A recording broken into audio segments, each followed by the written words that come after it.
के 5 कल्याणक। आज हम मना तो रहे हैं जन्म कल्याणक, लेकिन हम देखेंगे पांचों कल्याणक कौन कौन से कल्याणक हैं। गर्भ, जन्म, दीक्षा, ज्ञान और मोक्ष कल्याणक। इन पांचों कल्याणकों का एक छोटा सा चित्रण नाटिका के रूप में हम देखेंगे। उससे पूर्व हम देखते हैं घटना को। आप जानते हैं कि प्रभु महावीर के जीव ने मरीचि के भाव में अभिमान किया था। इसके कारण से प्रभु इस काल में ब्राह्मणी की कुक्षी में आकर उन्होंने जन्म लिया था। लेकिन ब्राह्मणी की कुक्षी में तो वो आए ये प्रभु का कर्म था, परंतु ब्राह्मणी का ऐसा क्या कर्म था जिसके कारण से प्रभु की आत्मा उनके गर्भ में भी आई और आकर 82 दिन के पश्चात वहां से चली भी गई। तो आइए हम देखते हैं उस घटना को। प्रभु महावीर के जन्म से भी पूर्व, उनकी माता के जन्म से भी पूर्व की घटना है, जिस समय पर प्रभु की माता देवानंदा और कृष्णा दोनों पूर्व भाव में देवरानी और जेठानी के रूप में थी। जेठानी का नाम था यशोदा और देवरानी का नाम था मनोरमा। दोनों का आपस में बहुत प्रेम था। दोनों एक साथ रहती थी, हंसती बोलती थी, अपना कार्य करती थी। एक दिन की बात, जेठानी यशोदा बैठी हुई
तुम ठहरे मत कहो बहन, तुम्हारा कीमती हार तुम्हें तुम्हारे घर पर ही मिलेगा। क्या सच कह रहे हो आप महाराज जी? वो हार मुझे मेरे घर ही मिल जाएगा? हाँ बहन, तुम्हारे घर पर ही है, तुम चिंता ना करो, जाओ जाकर अपने घर पर देखो। ठीक है महाराज जी, मैं जाकर देखती हूँ। अध्ययन मंदानी महाराज जी।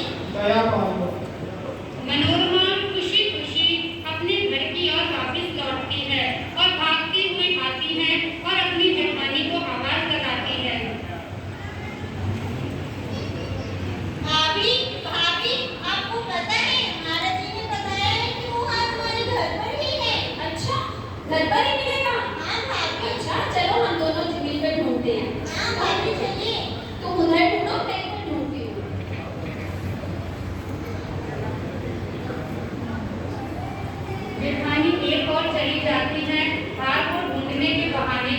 लेकिन मन में चिंता है और वो सोच रही है। मैं क्या करूँ, कहाँ रखूँ, कहाँ छुपाऊँ? कहीं मेरे कमरे में आ गई तो मेरी सारी खौफ मिल जाएगी। क्या करूँ मैं, मुझे समझ ही नहीं आ रहा कुछ, क्या करूँ? ऐसा सोचते सोचते उसके शैतानी दिमाग में एक योजना जन्म लेती है। भाभी, मैंने वो हार सब जगह ढूंढ लिया, लेकिन मुझे कहीं नहीं मिला। अब सिर्फ आपका कमरा रह गया है। अच्छा, मेरा ही कमरा रह गया है? हाँ भाभी। चलो फिर ढूंढते हैं मेरे कमरे में। जी भाभी। भाभी शादी कराओ ना। भाभी, तुम्हें पानी लेके आती हूँ।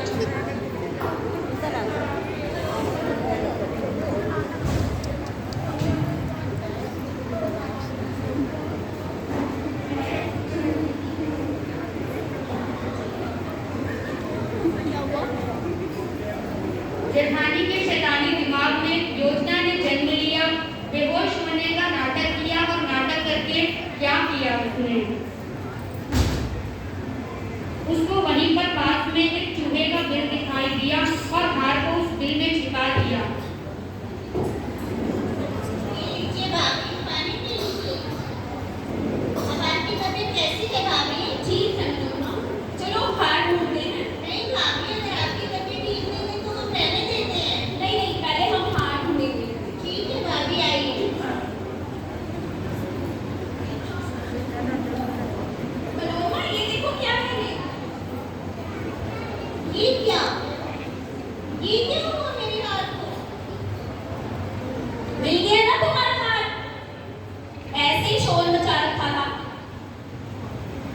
चूहा ले गया होगा, कहीं रख दिया होगा, भूल गई होगी, चूहा ले जाके कर गया। ऐसे ही मेरे ऊपर झूठा इल्जाम लगा रही थी। मिल गया ना ये हार तुम्हारा? बेचारी देवरानी मनोरमा विलाप करती रहती है और जेठानी मन ही मन खुश होती है कि मैंने कितनी सफाई से अपना कार्य किया, चूहे के ऊपर सारा इल्जाम लगा दिया।